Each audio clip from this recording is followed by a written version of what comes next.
Hello students, आप सभी का एक बार फिर स्वागत है। आज देखिए मैं आपको बता रहा हूं, जैसे मैंने आपको पिछले वीडियो में कहा था 7.5 प्रश्नावली जो है इसके कुछ क्वेश्चंस बचे हैं जिनका मुझे शॉर्ट मेथड भी बताना है। तो वही क्वेश्चंस मैं आपको बता रहा हूं। इन्होंने शायद देखिए बुक में हिंट भी दे रखी हैं, लेकिन चलिए मैं तब भी बताऊंगा वो कैसे करेंगे क्वेश्चंस, और वो भी कौन से शॉर्ट मेथड से। तो देखिए ये क्वेश्चन तो मैंने आपको पिछले वीडियो में भी हिंट दी थी शायद इसकी, और ये कहा भी था आप लोग होमवर्क में कर सकते हैं। क्यों? क्योंकि देखिए अगर हम इसकी गुणनखंड करें यानी ए स्क्वायर माइनस बी स्क्वायर से, तो वो ये कि यही तो आएगा, एक तो ए प्लस बी और दूसरा क्या आएगा ए माइनस बी, क्योंकि एक्स स्क्वायर का होल स्क्वायर ये 1 का होल स्क्वायर, तो ए प्लस बी ए माइनस बी। अब देखिए आगे, तो मैंने आपसे देखिए ये बात कही भी थी, ये उस नियम का क्वेश्चन हुआ जो सबसे लास्ट में मैंने बताया था। इसमें x की पावर 2 है, ये सम है घात, ये भी घात सम है और ऊपर भी नियतांक है, तो हम इसकी सीधी आंशिक भिन्न कर सकते हैं, यानी a upon x square plus 1 plus b upon x square minus 1 सही हो जाएगा उससे बिल्कुल। या शायद कुछ लोगों के दिमाग में ये बात भी आई होगी, इसके फिर गुणनखंड हो रहे हैं x प्लस 1 एक्स माइनस 1। तो ये जो क्वेश्चन हुआ, पहले तो लिखते हैं आप a upon x plus 1 B upon x minus 1 और C x plus D upon x square plus 1। वो थोड़ा लेंथी हो जाएगा मेथड। a अपॉन पहला गुणनखंड और b अपॉन दूसरा गुणनखंड वो फिर भी छोटा है, लेकिन अब मैं आपको बता रहा हूं बिना a और b माने भी हम इसको कर सकते हैं शॉर्ट मेथड से। वही आपको बताना है कैसे, चलिए देखते हैं। देखिए शॉर्ट मेथड से वही क्वेश्चंस हो सकते हैं जो आप आंशिक भिन्नों वाले करते हैं, लेकिन देखिए जिसमें यहां पे जो गुणांक होते हैं वो सेम हो। जैसे यहां पे एक्स स्क्वायर का गुणांक 1 है, यहां पे एक्स स्क्वायर का गुणांक 1 है, ये सेम होने चाहिए। अगर यहां 2 होता तो यहां भी 2 होता, यह आपको ध्यान रखनी है पहली बात। और दूसरी बात, ऊपर नियतांक होना चाहिए। देखिए दो पहचान, दोबारा बता रहा हूं, इनके जो गुणांक हैं वो सेम होने चाहिए दोनों गुणनखंड में, और ऊपर नियतांक होने चाहिए। अब मैं एक चीज कहता हूं, इसे हम बिना ए और बी यानी बिना आंशिक भिन्नों के कैसे कर सकते हैं। देखिए मैंने यहां पे ये चीज तो ऐसे ही लिखी,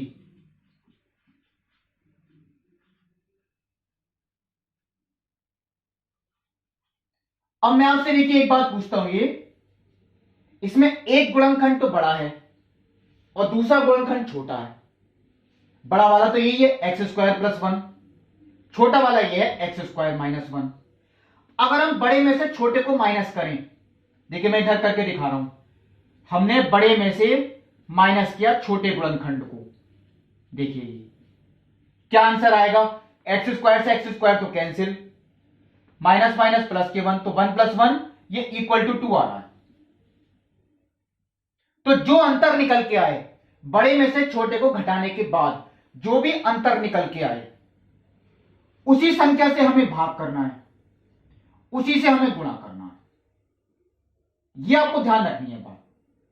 बड़े में से छोटे को घटाने के बाद जो संख्या निकल के आए उसी से आप भाग करें, उसी से गुणा। अब यह कैसे सॉल्व हो सकता है, चलिए ये तो मैंने अभी ऐसे ही छोड़ दिया।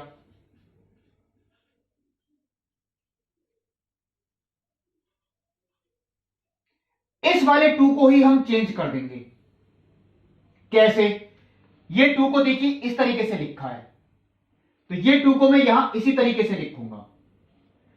शायद देखिए ऐसा क्वेश्चन मैंने आपको बताया था, वो त्रिकोणमिति का था 7.3 में। हम दोनों ब्रैकेट्स के अंतर से भाग करते हैं और अंतर से ही गुणा, यही चीज समझ। इस वाले 2 को हमने ये लिख दिया।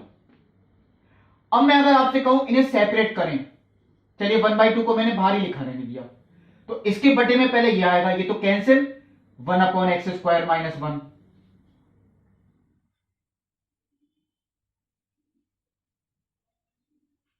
माइनस इसके बटे में ये आएगा, ये cancel, 1 upon x square plus 1।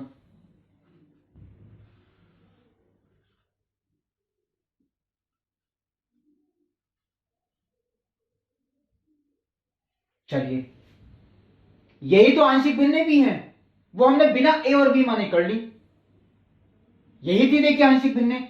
अब इसके समाकलन की बात आती है, सूत्र लग जाएगा इसमें, 1/x² माइनस ए स्क्वायर क्या होता है 1/2a। 2a का मतलब a का मान तो 1 है, तो 1/2 इंटू 1 वो 2 ही हो गया, log x माइनस ए बटे x प्लस ए, ये हो गया देखिए 1/x² माइनस ए स्क्वायर, तो 1/2a। अब a का मान 1 था इसलिए मैंने लिख के नहीं दिखाया, log x माइनस ए बटे x प्लस ए, माइनस ये तो सीधा 1/x² प्लस ये तो tan इनवर्स x का ही है, आप लोगों को तो याद भी होगा ये tan इनवर्स x का ही होता है। ये देखिए मैंने लिख दिया प्लस सी। अब चाहे 1/2 के आप अंदर गुणा कर दें तो ये तो हो जाएगा देखिए 1/4। चलिए मैंने ये यहीं हटा दिया, ये तो हो गया 1/4 और यहां लिख दिया मैंने 1/2। ये उत्तर हो गया आपका। यही था शॉर्ट मेथड जो मैंने आपको 15वें क्वेश्चन में बताया।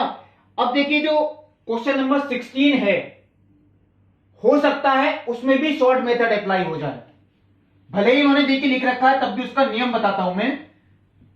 जो क्वेश्चन नंबर कौन सा दे रखा है आपको 16, चलिए पहले उसकी पहचान भी बताता हूं, उसमें किस तरीके से, क्योंकि इन्होंने तो लिख दिया कि टी मानना है, वो भी किसे x की पावर n को 1/x। देखिए क्वेश्चन नंबर 16,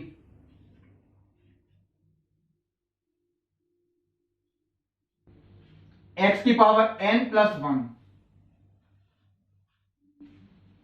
ये देखिए ऐसे क्वेश्चंस की पहचान, देखिए जो गुणनखंड आपको दे रखा होगा उसके बाहर x जरूर होगा, केवल x, यानी x की पावर 1। अंदर x की कोई भी पावर हो सकती है, x की पावर 2, 3, 4 कुछ भी हो सकती है, बीच में चाहे प्लस हो या माइनस कोई फर्क नहीं पड़ने वाला। ये पहचान है, बाहर x होगा, अंदर x की कोई ना कोई पावर होगी, ये चले चाहे प्लस का हो या माइनस का। अब देखिए देखता हूं ऐसे कौन से क्वेश्चन हैं। देखिए क्वेश्चन नंबर 16 के अलावा देखिए क्वेश्चन नंबर 20, बाहर x है, अंदर x की पावर 4, अंदर चाहे माइनस हो या प्लस कोई फर्क नहीं पड़ने वाला। और देख लेता हूं देखिए ऐसा कौन सा है, वो है देखिए क्वेश्चन नंबर 23, बाहर x है, अंदर x² है और प्लस दे रखा है, चलिए कोई फर्क। ये 3 क्वेश्चन हुई, तो मैं आपको 16 तो करा देता हूं, 20 और 23 वो आप लोग होमवर्क में कर सकते हैं। इसका नियम ध्यान रखिए क्या है, ऐसे क्वेश्चंस में जो भी आपको अंदर पावर दे रखी है उसे आप टी मानेंगे। इसका मतलब क्या हुआ, जो क्वेश्चन नंबर 20 है उसमें x की पावर 4 को टी मानेंगे आप, और जो 23 है उसमें x² को टी मानेंगे। इसके बाद क्या करें, इसका अवकलन तो देखिए यही होता है n x की power n-1 equal to dt upon dx। तो dx का मान तो देखिए यही आया, dt अपॉन n x की पावर n-1। चलिए आगे देखते हैं, 1/x, ये तो मैंने ऐसे ही छोड़ दिया, इसे हमने t माना था, चलिए t लिख दिया प्लस 1, और dx की value dt upon n x की पावर n-1। आगे सॉल्व करने की बात आती है, 1/n नियतांक है, वो हमने बाहर लिख दिया, x गुणा x की पावर n-1, x गुणा x की पावर n-1, तो x की पावर n ही हो गई, और बचा क्या t प्लस 1, ये हमने बाहर ले लिया था। अब हमें इसका समाकलन करना है, वो भी किसके सापेक्ष, t के सापेक्ष। तो ये तो हम नहीं कर सकते अभी, क्यों, क्योंकि पूरा फलन t के पदों में होना चाहिए, ये बात मैं पहले ही बता चुका हूं। इसका मतलब ये मुझे t के पदों में लिखने के लिए x की पावर n का मान t के पदों में निकालना पड़ेगा, और निकालने की जरूरत ही नहीं है क्योंकि x की पावर n का मान ही t है, यानी t इंटू टी प्लस 1। ये देखिए यही होगा आपका 20 क्वेश्चन, और 23 आप लोग होमवर्क में ही करेंगे वो। अब आता है देखिए ये दो गुणनखंड हो गए, ये पहला है, ये दूसरा है। आप इसकी आंशिक भिन्न कर सकते हैं अब, लेकिन मैं कहता हूं इसका तो शॉर्ट मेथड से भी हो जाएगा। कैसे? देखिए एक गुणनखंड इसमें बड़ा है और एक गुणनखंड छोटा है। बड़ा वाला तो यही है t+1 और छोटा वाला क्या है t। यही तो है, देखिए ऊपर तो 1 ही लिखा है, बड़ा वाला t+1 है, छोटा वाला क्या है t। अगर हम बड़े वाले में से छोटे वाले को माइनस करें, यानी t+1 माइनस के t, तो t से t तो कैंसिल, 1 ही तो बचा। तो हम 1 से भाग और गुणा क्या करके दिखाएं? 1 से तो कोई फर्क नहीं पड़ने वाला, 1 तो पहले से ही लिखा है। ऐसे में हम कुछ भाग और गुणा नहीं करेंगे क्योंकि वहां तो ऑलरेडी 1 है। इसी 1 को हम ऐसे लिख देंगे, यानी बड़ा गुणनखंड माइनस छोटा गुणनखंड। ये देखिए मैंने लिख के दिखाया। यहां किसी संख्या से भाग और गुणा करने की जरूरत नहीं थी क्योंकि यहां पे 1 निकल के आ रहा था। 1 से कभी नहीं लिखाते करके, 1 तो ऑलरेडी है। अब इस 1 को हम ऐसे लिख देंगे, बड़ा गुणनखंड माइनस छोटा गुणनखंड, t से t कैंसिल, बना गया। अब हम इसे सेपरेट भी कर सकते हैं। कैसे? इसके बटे में जब ये आएगा ये तो कैंसिल, 1/t, माइनस जब इसके बटे में आएगा तो t से t कैंसिल, 1/t+1। कोई आंशिक भिन्न करने की जरूरत नहीं पड़ी। बिल्कुल ठीक। और यहां इसलिए हो गई, देखिए यहां भी t का गुणांक 1 है और यहां भी t का गुणांक 1 है। ये तो आपको पहले ही देखना है, नहीं तो ये क्वेश्चन शॉर्ट मेथड से नहीं हो पाते। अब इनके समाकलन करने की बात आती है। 1/n log t minus log t+1 plus c। इसका तो सीधा हो ही जाएगा, क्यों? क्योंकि t की पावर 1 है, हम पूरे को t मान सकते हैं, तो 1/t का समाकलन log t, यहां तो है ही। अब आता है मान रखने की बात। log m minus log n, वो क्या हो जाएगा m/n, यानी t/t+1, लेकिन t का मान भी रखना है, वो मैंने अब रख दिया। देखिए अब ये बिल्कुल ठीक है। ये भी देखिए शॉर्ट मेथड से ही था, ये मैंने आपको बताया। बहुत अच्छा क्वेश्चन था, सिंपल था। अब देखिए शॉर्ट मेथड से जो हो सकता है क्वेश्चन, वो 17 भी हो सकता है। क्यों? क्योंकि वहां पे sin x को t रखना है, उसका अवकलन कट जाएगा। जैसे यहां पे भी मैंने t रखा था, वहां भी आपको t रखना है, cos x आपका कैंसिल। फिर आप शॉर्ट मेथड से कर सकते हैं, बड़े में से छोटे को घटा के। ये हिंट दे रखी है, लेकिन ये आपको ध्यान रखना था sin x को t मान लें। बहुत सिंपल हो जाएगा, शॉर्ट मेथड से कर लें। आप कभी लिखते नहीं आता, आप आंशिक भिन्नों से ही करें। आप शॉर्ट मेथड से भी कर सकते हैं, आपका मेथड सही होना चाहिए। और देखिए कौन सा हो सकता है ऐसा क्वेश्चन, 19 हो सकता है। क्यों हो सकता है? अगर आप x² को t मानेंगे तो x² का अवकलन क्या होता है 2x, x² का अवकलन 2x होता है, वो कट जाएगा। अब जो नीचे ब्रैकेट्स बचेंगी आपकी, अब आप ये शॉर्ट मेथड से कर सकते हैं, जो शॉर्ट मेथड मैंने आपको बताया। शॉर्ट मेथड से अब ये क्वेश्चन हो जाएगा।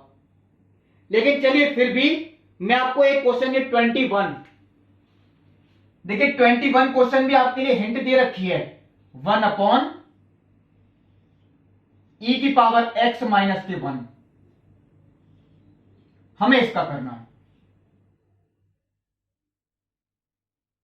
तो देखिए मैं, चलिए ये चीज हटा लेता हूं।